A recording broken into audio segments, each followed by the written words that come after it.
Reiniciamos la transmisión de nuestro programa Visión Global Más Plus, programa número 211, segmento número 4. Recordamos la etiqueta de la semana: comuna o nada es la misión. Número de contacto para que se comuniquen con nosotros: 412-065-1749. En este segmento número 4, en este bloque número 4, nosotros lo dedicamos a la geopolítica, así que tenemos como tema de introducción: estallido social en Chile, 5 años de impunidad y estigmatización. A 5 años de las protestas contra el neoliberalismo en Chile, manifestaciones a las que autoridades y carabineros, policías, respondieron con una brutal represión, muchos de los autores de violaciones de los derechos humanos no han sido condenados y gozan de impunidad. El Instituto Nacional de Derechos Humanos informó que de las 3.233 denuncias realizadas durante las protestas contra las políticas neoliberales que tuvieron lugar en Chile durante el año 2019, conocidas como el estallido social, solo se tomaron en cuenta 42. El Instituto Nacional de Derechos Humanos presentó las denuncias por violaciones de derechos humanos en el periodo 2019-2020, pero muchos agresores quedaron impunes debido al paso del tiempo y la pérdida de pruebas. Según lo informado, 277 personas fueron víctimas de lesiones oculares debido a los disparos con perdigones realizados por los carabineros. Sumado a estos, 7 lesionados murieron en circunstancias no esclarecidas que apuntan al homicidio, que se añade a los 30 fallecidos. Solo a partir de la justicia, la verdad y la reparación es posible tender a la no repetición de este tipo de hechos en el futuro. Solo a través del irrestricto respeto a los derechos humanos lograremos la sociedad democrática que el país necesita, informó el Instituto Nacional de Derechos Humanos. Las protestas que vivió Chile en octubre de 2019 fueron las más grandes desde el fin de la dictadura militar en 1990. Entre los principales reclamos de los chilenos estuvo el alza del precio del boleto del metro y las injusticias del modelo económico, que además de la garantía de los derechos sociales. Bueno, pobrecito Chile. Y esto que está pasando en Chile no es sino otro capítulo de la dictadura de Augusto Pinochet, que asesinó al presidente Salvador Allende en 1973 y se instaló ahí por 17 años. Después convocaron a un plebiscito. El pueblo de Chile dijo que no quería a Pinochet, que no quería la dictadura, pero como los plebiscitos no son vinculantes como los referéndums, él siguió ahí en el poder y después se vino una transición democrática donde él quedó inclusive como senador del Congreso de Chile. Esa es la historia, pero esa historia también está enmarcada, esos 17 años de dictadura que él hizo a su medida para la dictadura, la Constitución de la República de Chile, y es con esa Constitución que todavía se sigue gobernando en la República de Chile. Y aun cuando fue depuesto del poder por voluntad propia, mejor dicho, o sea, él entregó el poder y se fue a una senaturía, tuvo unos años allá, unos meses detenido en Europa, recuerdan, por aquel caso que querían enjuiciarlo, un juez de allá de España, creo que el juez Garzón, si no me equivoco. Bueno, lo cierto es que Pinochet murió, hay una transición a una democrática desde el presidente Arwin, tenemos ahí también la dama, ella, ¿cómo se llama? Y el otro presidente que murió este año pasado. Y ahí tenemos a quien se erigió como un presidente o un candidato de izquierda y terminó engañando a toda la población que confió en él, creyendo que la dictadura ya definitivamente con él pudiera haber terminado, porque definitivamente lo que pasó en Chile después del golpe de Estado Allende y lo que sigue pasando hoy día con el señor Boric, bueno, pareciera que todavía estuviéramos en dictadura. Hace 5 años exactamente recordamos los hechos del año 2019, donde los estudiantes salieron a protestar. Es más, el presidente Boric salió como líder de esas manifestaciones. Había una dama y un estudiante que no recuerdo ahora mismo.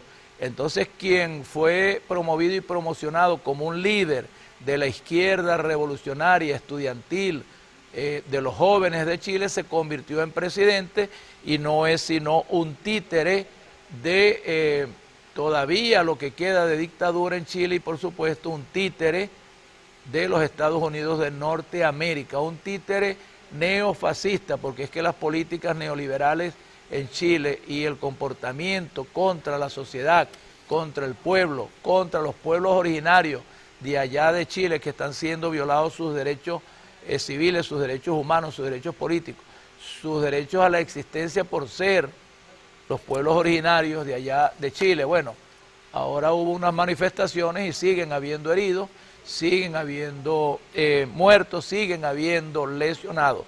Señor Boric, termine usted su poder y ojalá Chile definitivamente vuelva a reencontrarse con el camino revolucionario de Salvador Allende, definitivamente, porque si esto continúa, nosotros pudiéramos decir que Chile continúa en una dictadura. Aquí tenemos Díaz-Canel, bloqueo de Estados Unidos causa caída del sistema eléctrico en Cuba. El presidente de Cuba, Miguel Díaz-Canel, denunció este domingo la política de bloqueo del gobierno de los Estados Unidos que ha provocado que el país no cuente con un suministro estable de combustible, lo cual ha sido causa fundamental de la caída del sistema electroenergético nacional. El jefe de la nación informó que el país trabaja en dos direcciones: estabilizar el sistema electroenergético nacional y continuar las gestiones para lograr un suministro estable de combustible que posibilite llegar a una mejor situación en los próximos 2 días. Bueno, es verdad, Cuba a oscuras, y Cuba está a oscuras porque allá el pueblo cubano es vago, porque su presidente es vago, porque la Asamblea Nacional no trabaja, no. Allá Cuba está oscura y sin servicio eléctrico porque es un país que tiene bloqueado un poco más de 60 años, 65 años exactamente, tiene el bloqueo cubano porque decidió ser libre e independiente, porque decidió abandonar la Organización de los Estados Unidos, bien lo dijo Fidel Castro en 1960. Es mejor andar solo que mal acompañado. Cuba era miembro de los 34 o las 34 naciones que hacían vida ahí en la Organización de Estados Americanos y desde entonces se salió.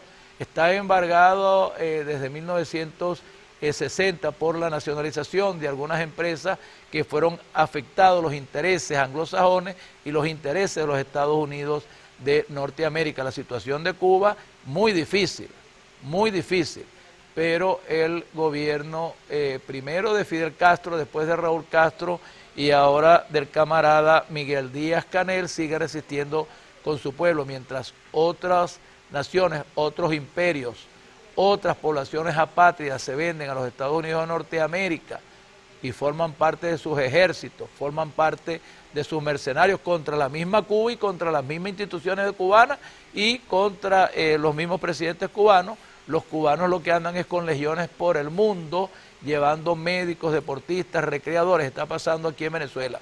Nosotros sí agradecemos a las grandes misiones que conforman los cubanos, sobre todo la primera, que fue la misión Barrio Adentro, donde los cubanos llegaron aquí, se alojaron en cualquier casa, en cualquier condición de cualquier barrio, en todo municipio, en todo estado de la nación y establecieron relaciones. Muchos se han devuelto, muchos se casaron, hicieron familia aquí, pero los cubanos son nuestros hermanos. El bloqueo criminal de los Estados Unidos a Norteamérica contra Cuba, igual contra Venezuela, igual contra Nicaragua, igual contra Rusia, igual con las medidas sancionatorias a la China. Bueno, solo son posibles a que el imperio norteamericano, imperio hegemón, tiene la conducción y el control total de la economía por el uso en el cambio-intercambio de los dólares. Pero tarde o temprano Cuba terminará venciendo el bloqueo y las sanciones y podrán venir ahí inversiones porque nuestro hermano pueblo de Cuba, más o menos unos 14 millones de habitantes, definitivamente decidieron ser libres, soberanos, defender su territorialidad integral y no van a entregarse nunca a los imperios de los Estados Unidos de Norteamérica. Muchos planes de magnicidio, muchos planes de invasión, cualquier cantidad de logísticas guerreristas ha financiado a los Estados Unidos de Norteamérica, pero ahí sigue Cuba con su gobierno, su revolución y su pueblo de frente, marchando firmes de pie en la primera línea de batalla. Aquí tenemos Consejo Electoral de Haití prepara comicios generales. El Consejo Electoral Provisional de Haití prepara desde el lunes el camino a la celebración de comicios generales en la nación caribeña. Bueno, yo esta noticia ni la voy a terminar de leer ni la voy a comentar porque el tema que tenemos hoy en geopolítica es nada menos y nada más sobre Haití. Así que vamos de inmediato a visión geopolítica. Visión geopolítica. Y visión geopolítica de esta semana, aunque en el otro lado del mundo mañana se inicia la cumbre de los BRICS, no podemos olvidarnos de nuestros hermanos de Haití. Por eso en este programa Visión Global Más Plus, nosotros en el tema de la visión geopolítica hemos considerado el tema central como Salvemos Haití. ¿Y por qué Salvemos Haití? Bueno, Haití ha sido la primera república libre de Latinoamérica y el Caribe. Haití fue descubierta e invadida para el mundo europeo o el imperio español exactamente en 1492 en el primer viaje de Cristóbal Colón. Fue a la primera isla donde Colón pisó tierra, la llamaron la isla de la Española.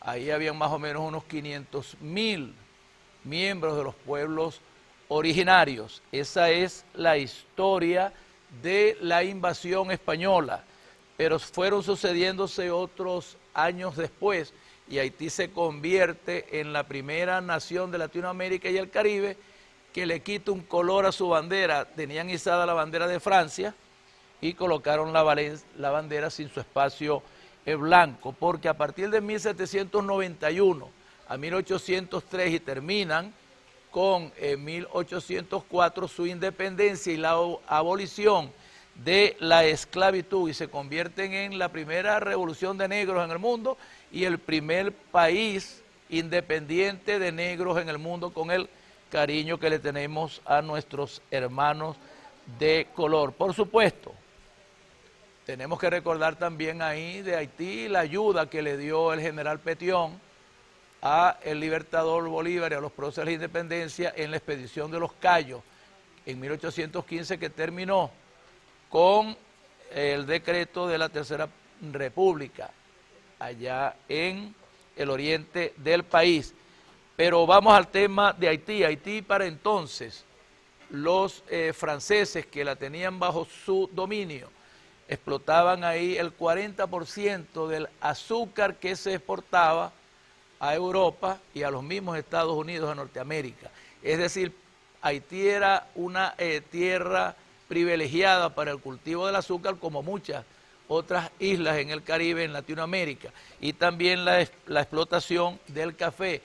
Pero este café y este azúcar, una vez que exterminaron todos los indígenas que ahí habían, fue necesario entonces traer desde África a nuestros negros hermanos de África, esclavizarlos y los franceses, esos franceses que ustedes hoy ven, los franceses de la libertad, de Napoleón Bonaparte, de la Constitución Civil, la Constitución de los Derechos Humanos, allá en Francia, en Europa, estaba aquí esclavizando a los negros y fue una de las esclavizaciones más crueles, dice la historia, contra los negros que trabajaban ahí forzadamente, niños, niñas, mujeres, los masacraban, los mataban, morían en los campos. Bueno, esto dio como resultado una revolución que se inició en 1791 y concluyó en 1804. Primera república independiente de Latinoamérica y el Caribe, y la mayoría de sus habitantes en su totalidad negros. Esto, por supuesto, el reino de Francia y el reino de España no lo permitieron, ni siquiera el naciente reino, porque es que Haití es la segunda nación que se independiza en América. Primero los Estados Unidos de Norteamérica en 1776 y ello un poco de años después. Después vino Venezuela y vino Colombia y vino Perú y vinieron otros. Pero esto, por supuesto, no le gustó al naciente imperio norteamericano, al imperio español, al imperio francés. El imperio francés, por haberlos derrotado, sacados de ahí del territorio haitiano, le cobró al gobierno de Haití, al gobierno revolucionario, 150 millones de francos. Hoy día, monetizados en dólares, estamos hablando de unos 30.000 millones de dólares. Es más, todavía Haití sigue pagando esa deuda. 200 años después todavía sigue pagando. Ese es el drama que está viviendo Haití y por lo cual las naciones del mundo de una u otra manera tienen que abocarse a darle solución a lo que está pasando allá en Haití y su población. Nosotros sabemos que Haití o esa isla española fue dividida en dos naciones, en dos territorios, el territorio de Haití, ya conocido, y el territorio de lo que conocemos con República Dominicana, que entonces lo terminó de colonizar y regentar el imperio español.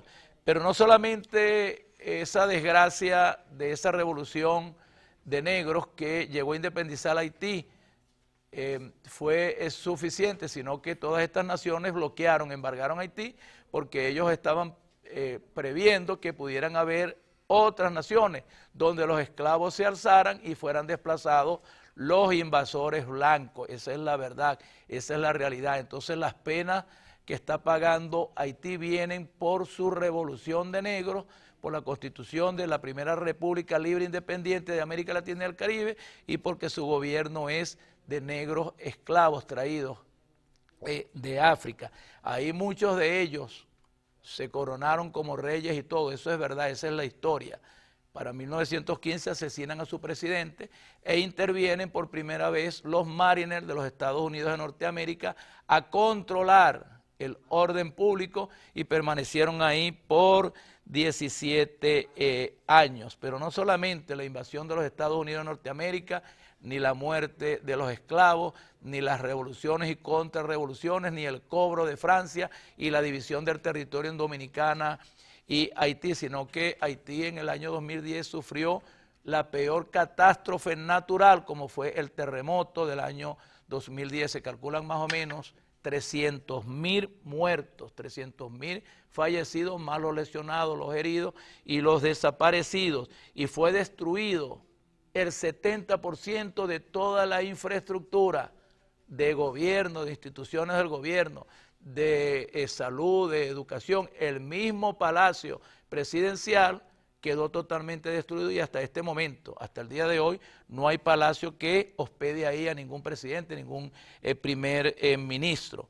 Y bueno, y para el peor de los males, Haití fue invadido por a falta de un gobierno, fue invadido por una serie de organizaciones ONG, pero las ONG, la que mayor ingreso recibió de los Estados Unidos de Norteamérica y del mundo, fue la que manejaba el señor Bill Clinton, expresidente de los Estados Unidos de Norteamérica, y su esposa Hillary Clinton era la secretaria de Exteriores de Barack Obama, y se cree que el hurto, el robo de esas donaciones para la reconstrucción de las infraestructuras de servicios públicos de Haití fue por el orden de los 4.000 millones de dólares. Ahí tienen esa también. Su presidente Jean-Bertrand Aristide fue secuestrado por los Estados Unidos de Norteamérica. Intervinieron la Organización de las Naciones Unidas a través de sus cascos azules y crearon ahí una epidemia porque vertieron un arroyo al río que llevaba agua potable a Port-au-Prince, que es la capital de Haití.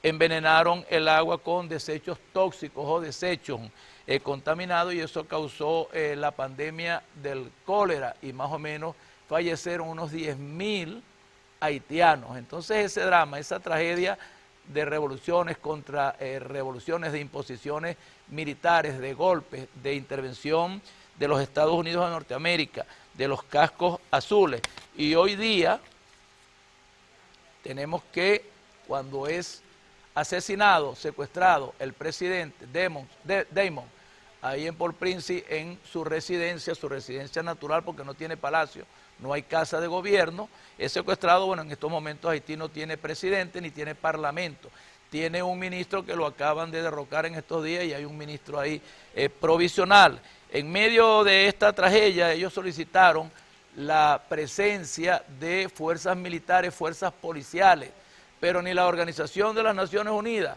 quiere ya meterse en Haití. Los Estados Unidos de Norteamérica ya no tienen nada que ir a buscar a Haití. Haití ha sido utilizada también en la historia por ser una ubicación geoestratégica para el tránsito de drogas, de armas, de combustible, toda su colonización del Imperio francés y toda la época moderna hasta hoy día. Hoy día el 80% del control de Puerto Príncipe está comandado por bandas y organizaciones criminales. Ya están llegando las primeras tropas o primeras brigadas de Kenia, tanto militares como policiales, para de una u otra manera alcanzar ahí el orden, pero es muy difícil, porque en verdad no son los cascos azules, ni son los Estados Unidos de Norteamérica, ni es el ejército o la policía de Kenia o de cualquier país del mundo el que va a solucionar el problema estructural de la política de Haití, el problema de su economía, siendo un gran país con una ubicación estratégica ahí en el Caribe, al norte de Venezuela, el problema de Haití del hambre, el problema de la alfabetización, el problema de los servicios públicos, el problema por los desastres naturales del terremoto, tienen una situación bastante caótica. Entonces, ¿cuál debería de ser la lógica de los grandes mandatarios del mundo, de los Estados Unidos de Norteamérica, de la Unión Europea, de Asia, de la misma Organización de los Estados, de la Organización de las Naciones Unidas, la Organización de Estados Americanos? Haití es miembro de la Organización de Estados Americanos. En mi conclusión es que Haití no necesita más armas, más municiones, ni más ejército, ni más policía extranjera.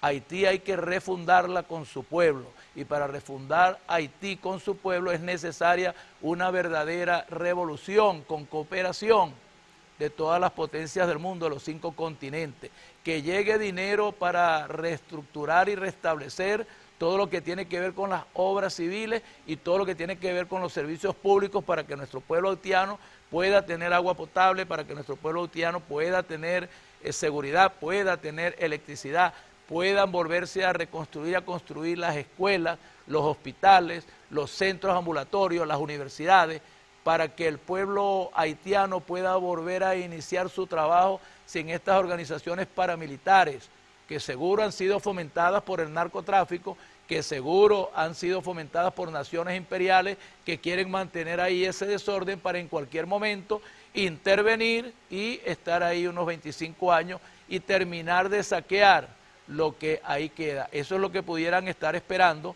algunas potencias del mundo, porque a Haití no lo favorece nadie, Haití lo favorece. Miren, mientras los Estados Unidos de Norteamérica está gastando 17.000 millones de dólares para apoyar la guerra de Israel contra el genocidio de Palestina, y está gastando miles de millones de dólares para apoyar ahí a Ucrania en la guerra fabricada por ellos contra Rusia, todo el dinero que está gastando en otros frentes de guerra, aquí mismo en Venezuela, financiando mercenarios, todos esos miles de millones de dólares, miren, reúnan entre todas las naciones del mundo, con auspicio de la Cruz Roja Internacional, digámoslo de alguna manera, con ayuda humanitaria, 1.000 millones de dólares, inviértanlos en Haití y ustedes verán en 5 a 10 años a florecer esa república que volverá a emerger de entre sus cenizas, como emergió en la revolución de los esclavos en 1791, y fue posible entonces ser la primera república. ¿Qué está pagando Haití? Eso, haberse liberado, que la revolución de negros derrocara al imperio francés de la época, y todavía sigue subsistiendo al respecto. Muchos haitianos, hombres, mujeres, niños, se embarcan hacia el sueño norteamericano y mueren en las aguas del mar Caribe, ahí en el océano Atlántico. Señor Jesús de Nazaret, protege a Haití, protege a sus habitantes. Esas mentes productoras de dinero del mundo para el capital criminal, inviértanlos en la ayuda humanitaria a Haití, en partes, 250 millones para la infraestructura, 250 millones para los servicios públicos, 250 millones para restaurar la democracia, 250 millones para inversiones de haitianos y extranjeros. El mismo pueblo de República Dominicana, que es el que más tiene cerca. Chávez lo hizo. Chávez le tendió la mano a Jean Bertrand Aristide. ¿Quién no recuerda a Chávez cuando llegó a Puerto Príncipe y desde Puerto Príncipe todo el pueblo lo acompañó hasta entonces el Palacio de Gobierno y tuvo Chávez que bajarse? Bueno, también recordamos a Haití por la famosa canción de Ali I. Bueno, nosotros tenemos entonces la realidad hoy de Haití, una república con 27.750 kilómetros cuadrados, con una población de más o menos 1.542.000 habitantes. Su idioma es el creyol o criollo haitiano y el francés. Tienen como su religión mayoritariamente católica y el vudú. Y tiene una economía dolarizada, aunque tiene su moneda propia, la gurda. ¿Qué dirán? ¿Por qué los países miembros del bloque de los BRIC, que está en transición, el nuevo orden político económico mundial, no le mete una manito ahí a Haití? Sería bueno que los BRIC, ¿verdad?, que son una potencia económica, una potencia política, pudieran velar por Haití, rescatar Haití para que esos negros renazcan en espíritu, en alma, corazón y vida para producir para ellos mismos y para producir para el progreso. Bueno, aquí termino yo el tema de visión geopolítica de esta semana. Voy a saludar aquí, tengo presencia en el estudio a la primera combatiente María Luisa Barrios Orozco. Bendiciones para nuestra hija, recuperándose de esa tremenda operación. Bendiciones para mi hija Vanessa Carolina, que está por ahí. Saludos también a la señora Ana Armarse, está negrita, que fue muy bien en las playas del Rodadero. A Douglas Pirela, trabajando mucho allá en la estación desalinizadora, potabilizadora. Al señor Ricardo Almarza y también al ingeniero Carlos Villalobos, presidente de la Corporación de Desarrollo de Minería No Metálica. Pero bueno, no me puedo ir sin saludar a las personas que me escriben aquí. Gabriela Soto: estoy muy orgullosa de tener un alcalde que se preocupa por el bienestar de todos. Andrés Vega: buen trabajo, alcalde, esto cambiaría vidas para mejor. Samuel Pineda: aplaudo su esfuerzo por mejorar la infraestructura de nuestra ciudad. Cristian Alvarado: gracias por realizar este proyecto tan importante, alcalde Sobalbarro. Gracie: saludos, alcalde, Visión Global Más Plus, el mejor programa del occidente del país. Gracias, Gracie. Juan Pérez: gracias por pensar en nuestra seguridad con las nuevas luces. Carlos Martínez: aplaudo su gestión, alcalde, la iluminación es clave para todos. Laura Fernández: increíble, los nuevos transformadores son un gran avance. Claro que sí. Diego Morales: los nuevos transformadores son un gran paso hacia adelante. Claro que sí. Isabel Jiménez: bravos, alcalde, la iluminación hace la diferencia. Luis Sánchez: gracias por priorizar nuestra seguridad y bienestar. Fernando Díaz: qué alegría ver estos cambios, siga así, alcalde. Patricia Ortega: la comunidad lo agradece, alcalde, gran trabajo. Ricardo Salazar: la nueva iluminación transforma nuestro entorno. Pepito: aquí estamos para servirle al pueblo, jefe, en la primera línea de batalla bajo su lineamiento, orden, disciplina y lealtad. Claro, ese es el emblema de la DPSCOC. Alberto Romero: los transformadores son una excelente inversión para todos. Elena Silva: la iluminación hace que nuestro municipio brille con orgullo. Gracias, alcalde Sobalbarro. Termina el segmento número 4. Nos vamos con un video y regresamos con el último segmento número 5. Visión Global Más Plus, programa número 211. Normalizando al fascismo en la Unión Europea. Y cuando digo fascismo no es una exageración. El partido de Meloni es el partido de Giorgio Almirante, fundado por los seguidores de Mussolini, que lo que están planteando es algo terrible. Pero ojo, tampoco vale el discurso hipócrita que dice, no, la inmigración bien, pero la que sea legal, la que sea ilegal no. La inmigración ilegal es un negocio. Hay un montón de desaprensivos que lo que quieren es tener a su interna ilegal en su casa para poder explotarla, que quieren tener en sus plantaciones a trabajadores ilegales para poder explotarla. La extrema derecha tiene entre sus miembros a muchos empresarios desalmados que lo que quieren es trabajadores ilegales que no se puedan organizar en sindicatos, que no puedan hacer política. Por eso, una política democrática y sensata es regularizar a toda la gente que ha venido a trabajar, a los que les debemos mucho. En pandemia, quien aseguraba que hubiera alimentos en los supermercados eran personas migrantes racializadas. Es que esto es muy extraño, porque España ha podido acoger sin ningún tipo de problema a más de 200.000 ucranianos que llegaron a este país. Y no ha habido polémica y no ha habido ningún problema. Es verdad que eran rubios y de ojos azules, aunque fueran de religión ortodoxa y no católicos como nosotros. Y sin embargo, cuando resulta que los migrantes o los refugiados son saharauis, lo que se dice es que aunque haya niños, aunque haya enfermos, se les entrega a sicarios marroquíes. O cuando llega gente que tiene la piel de otro color, hay que crear centros de detención, que se les llama centros de acogida, pero ¿por qué no se les acoge igual que a más de 200.000 ucranianos que llegaron a este país? Es un problema de hipocresía y de voluntad política. Si eres venezolano, de la oposición venezolana, entonces te recibe el presidente del gobierno. Si resulta que eres saharaui, te entregan a la dictadura marroquí a que te vaya muy bien allí. Hay mucha hipocresía en este gobierno que se dice progresista.